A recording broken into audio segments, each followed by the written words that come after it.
La Valle dei Templi, Agrigento, capitale della cultura, l'accesso ai disabili nel sito archeologico, i mandorli fioriti. Ascoltiamo in proposito il direttore Roberto Sciarrat, iniziando dalle novità sull'accesso.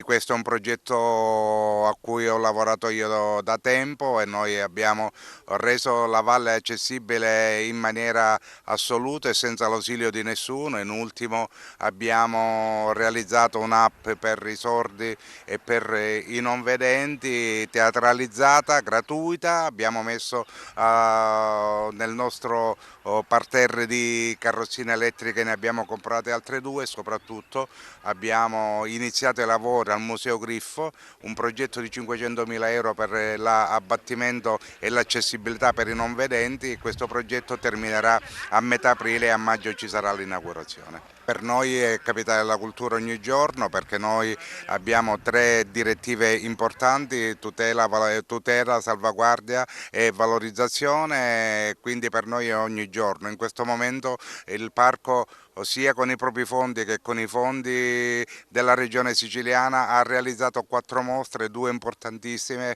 il ritorno dopo 200 anni dei vasi che vengono da Monaco di Baviera e poi il Novecento delle fondazioni. Proprio qui a Villauria, in piena Valle dei Templi, abbiamo 25 dipinti dei maggiori pittori del Novecento. Una primavera anticipata, noi stiamo lavorando, lavoreremo come sempre per poter offrire ai nostri visitatori, da questo momento in poi saranno sempre più numerosi, per poter offrire molte attrattive non solo archeologiche e paesaggistiche ma anche culturali. C'è la possibilità in pieno inverno di vedere una valle fiorita, una valle che sarà ancora più fiorita nei prossimi anni perché abbiamo messo a dimora più di 3.000 alberi di mandorlo nella Valle dei Templi. Non è un aspetto facile da vedere, si può vedere solo qui ad Agrigento perché le condizioni climatiche sono ottime e perché c'è una varietà di mandorlo molto diffusa e perché comunque ormai questo è diventato